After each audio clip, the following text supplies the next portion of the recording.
পাঞ্চেত ড্যামের জল ছাড়া দৃশ্য দেখলাম সামনে থেকে। কেমন হয় যদি সপ্তাহান্তে বা যে কোনো ছুটির দিন সকাল সকাল বাড়ি থেকে বেরিয়ে পাহাড়, জঙ্গল, জলে টইটুম্বুর জলাধার, ড্যাম থেকে জল ছাড়ার দৃশ্য, জলাধারের জলে রোমাঞ্চকর বোটিংয়ের মজা নিয়ে সেই দিনই রাতেই বাড়ি ফিরে আসা যায়। আজকে 7ই অক্টোবর, আমরা সকাল সকালই চলে এসেছি ব্যান্ডেল স্টেশনে। আমি আর আমার সঙ্গে যাচ্ছে প্রকাশ, আমার একেবারে ছোটবেলার বন্ধু। আমরা যাচ্ছি আজকে মাইথন আর পাঞ্চেত। সকাল 6:53 ব্ল্যাক ডায়মন্ড এক্সপ্রেস ধরবো আমরা, যেটা 6:15 হাওড়া থেকে ছাড়ে, যাব কুমারডুবি। দারুণ একটা জার্নি হবে। 7:10 বাজে, বলতে বলতে আমাদের ট্রেন এসে গেল। 22387 ব্ল্যাক ডায়মন্ড এক্সপ্রেস সকাল 6:15 হাওড়া স্টেশন ছেড়ে সকাল 10:05 কুমারডুবি স্টেশন পৌঁছে যায়। ভাড়া পড়ে সেকেন্ড সিটিংয়ে 110 টাকা এবং এসি চেয়ার কারে 325 টাকা।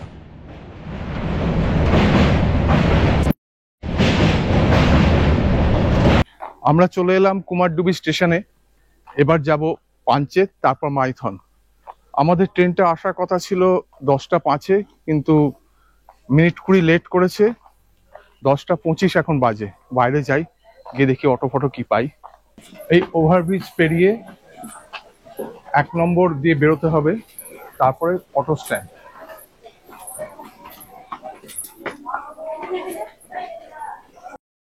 স্টেশনের বাইরেই আছে অটো স্ট্যান্ড।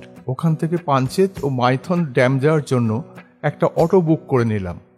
আমরা প্রথমে যাব এখান থেকে 10 কিলোমিটার দূরে অবস্থিত পাঞ্চেত ড্যাম দেখতে। এখানে রাস্তার সৌন্দর্য অসাধারণ।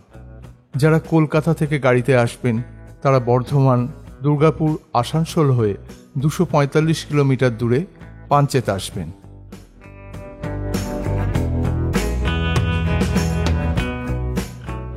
আমরা পৌঁছে গেলাম পাঞ্চেত ড্যামের কাছে। জলাধারের পাশ দিয়ে যাওয়ার রাস্তাটা অসাধারণ। এই বাঁধটি দামোদর নদের উপর নির্মিত, যা ঝাড়খণ্ড রাজ্যের ধানবাদ জেলায় অবস্থিত। এবার শুধু দুচোখ ভরে দেখা।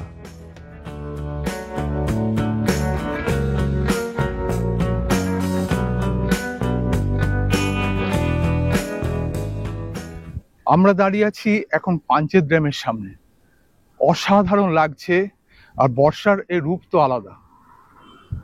দামোদর ভ্যালি কর্পোরেশনের আন্ডারে প্রথম পর্যায়ে যে 4টে বাঁধ নির্মিত হয়েছিল, তার মধ্যে শেষ বাঁধ হচ্ছে ধানবাদে এই পাঞ্চেত ড্যাম। 1959 সালে এই বাঁধটি নির্মিত হয়েছিল।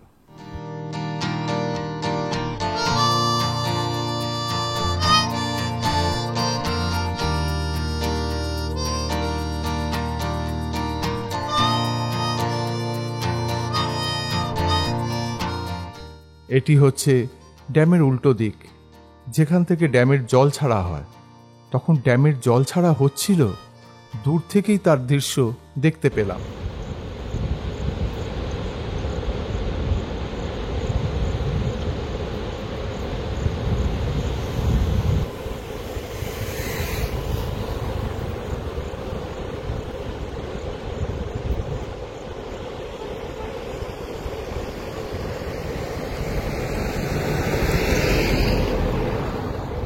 কাছ থেকেই আপনাদের ড্যামের জল ছাড়ার দৃশ্য দেখাবো।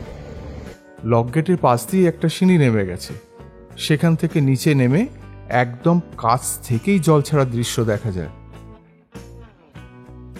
পাঞ্চেতে জল ছাড়ছে, কিন্তু সবকটা লক গেট খোলা নেই। যে কটা লক গেট আছে তার অর্ধেকটা খোলা আছে, কিন্তু জল ছাড়ার দৃশ্যটা দারুণ। চলুন এবার সামনে থেকে দেখাই।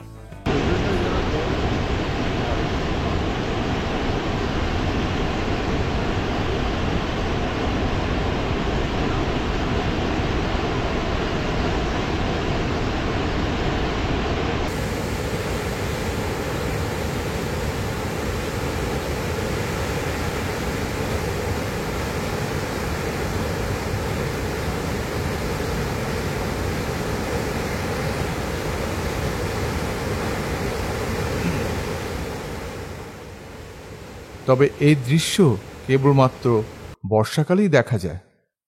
যদি কোনো কারণে এই গেট বন্ধ থাকে তাহলে অন্য একটা রাস্তা দিয়েও সামনে যাওয়া যায়। যে স্নেক পার্ক যেটা আছে তার পাশে একটা চিলড্রেন্স পার্ক আছে, যেখানে আই লাভ পাঞ্চেত বলে লেখা আছে। তার পাশ দিয়ে যে রাস্তাটা, ওটা দিয়ে হেঁটে গেলে একবারে সামনে থেকে এই জল ছাড়ার দৃশ্যটা দেখা যায়। চলুন সামনে থেকে দেখে আসি। এই যে চিলড্রেন্স পার্ক যেটা আছে সেইটা, আর তার পাশ দিয়ে এই রাস্তাটা চলে গেছে। এইখানে একটা ওয়াচ টাওয়ারও আছে।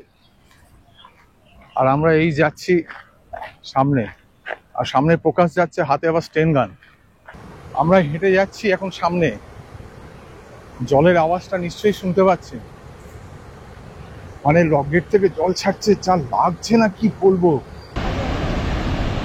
এই ভালো লাগছে। আমাকে একটা ভিডিও করতে না, ক্যামেরায় তুলছি ওটা। আমি ক্যামেরায় তুলছি ওটা, জাস্ট একটু তুলে রাখি।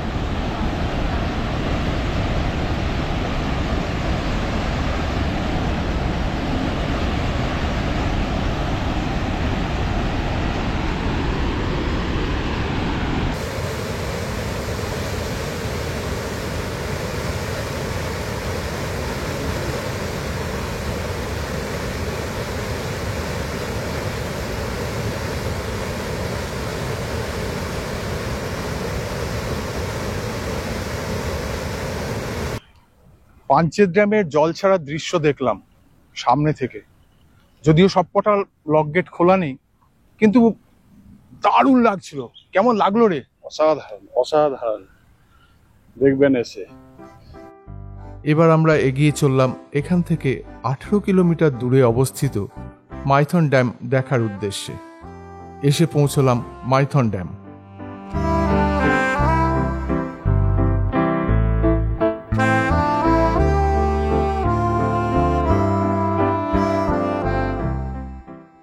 এই জলাধারের মধ্যেই আছে অসংখ্য ছোট ছোট টিলা ও দ্বীপ।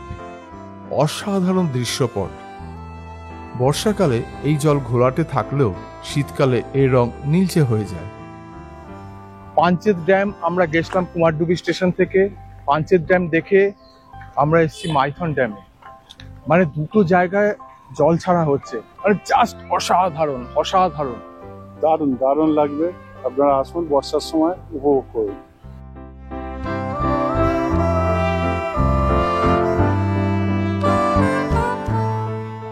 এবার আমরা চলে এলাম বোটিং করতে। আমরা এসেছি এবার মাইথনে বোটিং করতে। আমরা স্পিড বোট নিলাম 6 সিটারের, দুজন আছি। পুরো বোটটাই ভাড়া করতে হলো 600 টাকা। এখানে বিভিন্ন রকম রেট আছে, আমি রেট চার্টটা দিয়ে দেবো। মানে প্রত্যেকটা স্পটের জন্য রেট আলাদা। আমরা দুটো স্পট যাব, 600 টাকা। আপনাদের সুবিধার্থে বোটিং এর রেট চার্ট দিয়ে দিলাম। চলে এলাম বোটগুলো যেখান থেকে ছাড়ে সেই ঘাটে।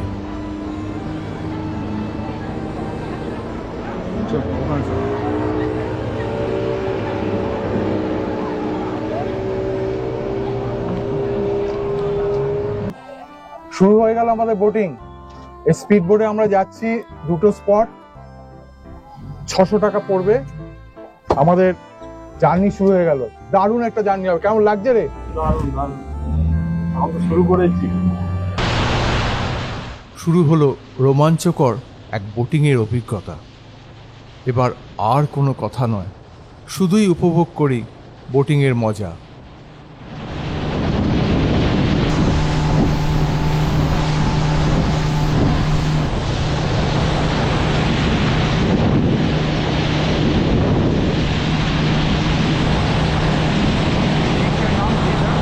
এইটা হচ্ছে চামচ দ্বীপ, কিন্তু এতে নামা যায় না।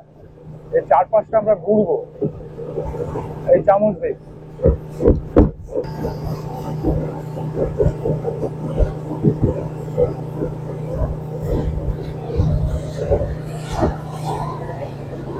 চামচ দ্বীপের সামনে আমাদের বোট দাঁড়িয়ে গেল ছবি তোলার জন্য আর দেখার জন্য। এই দ্বীপে কিন্তু নামা যায় না, প্রচুর জঙ্গল আছে, কিন্তু দারুণ লাগছে।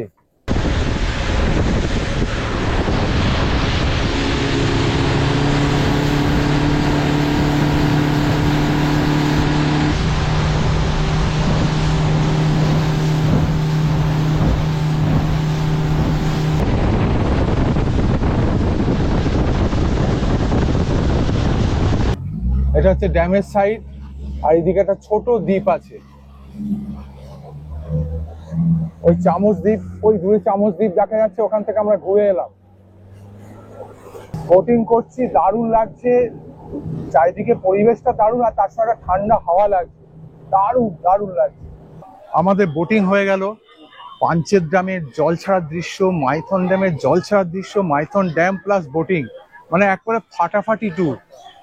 একদম একদম দারুণ অনুভূতি। ডিভিসির যে কটা বাঁধ আছে তার মধ্যে অন্যতম হচ্ছে মাইথন ড্যাম। 1957 সালে এই ড্যামটা বরাকন নদীর ওপর তৈরি হয়েছিল। সেই মাইথন ড্যামে এখন জল ছাড়া হচ্ছে, আর তার সঙ্গে বোটিং করলাম, দারুণ দারুণ দারুণ। ড্যাম থেকে তখন জল ছাড়া হচ্ছে। চলুন একদম সামনে থেকে দেখি এই ভয়ঙ্কর সুন্দর জল ছাড়ার দৃশ্য। ড্যামে জল ছাড়ার দৃশ্য।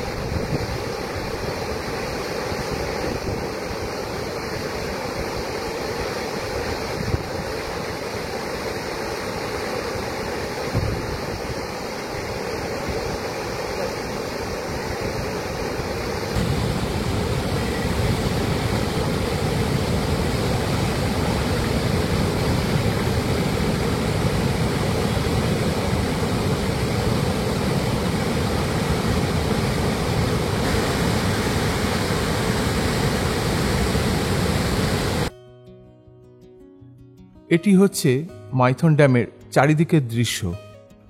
এখানে এসে কিভাবে যে সময় কেটে গেল বুঝতেই পারলাম না। মাইথন ড্যামে ঘুরে গেলাম, দারুণ লাগছে দৃশ্যটা।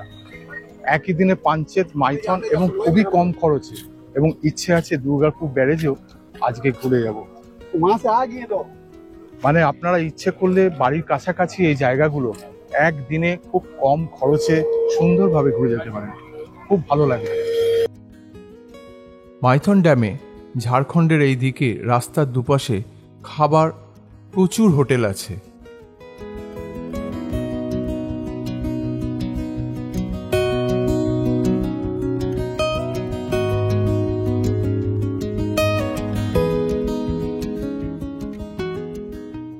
এবার আমরা এগিয়ে চললাম ড্যামের অন্যদিকে।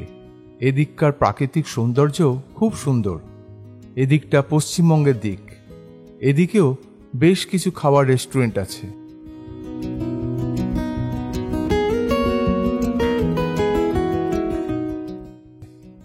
এটা হচ্ছে এদিককার বোটিংয়ের ঘাট। চলুন এখানকার বোটিংয়ের রেটগুলো জেনে আসি। আপনাদের সুবিধার্থে বোটিংয়ের রেট চার্ট দিয়ে দিলাম। মাইথনে এটা হচ্ছে বোটিং এর ঘাট, বোটিং এর রেট তো আমি সব বলে দিলাম। আর ওই হচ্ছে মজুমদার নিবাস, মাইথনে থাকার একটা অন্যতম ভালো জায়গা, মজুমদার নিবাস। পাঞ্চেত ও মাইথন ড্যাম দেখে আমরা বরাকর নদী পেরিয়ে এগিয়ে চললাম বরাকরের দিকে। আমরা অটো করে পাঞ্চেত মাইথন ঘুরলাম। এই দাদার অটো করে আমাদের খরচা পড়লো 1250 টাকা। উনি মাইথন পাঞ্চেত ঘোরার পর বরাকর আমাদের ছেড়ে দিয়ে গেল। এবার আমরা এই দুর্গাপুর যাওয়ার বাস রয়েছে, বাসে করে আসানসোল যাব। আমাদের আজকে ইচ্ছে ছিল পাঞ্চেত মাইথনের পর দুর্গাপুর ব্যারেজটাও কভার করব। সেই মতো আমরা আসানসোল চলেও এসেছিলাম 2:05 মেমু লোকাল দেবো বলে, কিন্তু আমাদের কপাল খারাপ, ইন্টারলকিং এর কাজ চলছে দুর্গাপুরে, যার জন্য অনেক ট্রেন ক্যান্সেল। দুর্গাপুর ব্যারেজ আর যাওয়া হলো না। এরপর বসে আছি, আসানসোল থেকে যখন ট্রেন পাবো আজকেই বাড়ি ফিরে যাবো। হয়ে গেল আজকে আমাদের সারাদিনের মাইথন পাঞ্চেত ভ্রমণ। খুব সুন্দর ঘুরলাম। আমরা আসানসোল চলে এসেছি। আসানসোল থেকে মেমু ধরে বর্ধমান যাব, সেখান থেকে লোকাল ট্রেনে ব্যান্ডেল। আমাদের আসানসোল থেকে ব্যান্ডেল এটা ভাড়া পড়লো 40 টাকা। কেমন লাগলো আমাদের সারাদিনের এই অল্প খরচের সুন্দর এই বেড়ানোটা? সময় থাকলে বাড়ির কাছাকাছি এই জায়গাগুলো অবশ্যই ঘুরে যাবেন, খুব ভালো লাগবে। আপনারা ইচ্ছে করলে একদিনও পাঞ্চেত ও মাইথন ঘুরে যেতে পারেন। সেক্ষেত্রে সারাদিন পাঞ্চেত ও মাইথন ড্যামে কাটিয়ে কুমারডুবি স্টেশন থেকে বিকেল 4:53 ব্ল্যাক ডায়মন্ড এক্সপ্রেস ধরে বাড়ি। আবার ইচ্ছে করলে মাইথনে একদিন থেকেও যেতে পারেন। মাইথনে ইউথ হোস্টেল ছাড়াও থাকার অনেক জায়গা আছে। এখানেই শেষ করলাম আমাদের আজকের প্রতিবেদন। ভিডিওটি কেমন লাগলো কমেন্ট করে জানানোর অনুরোধ রইল।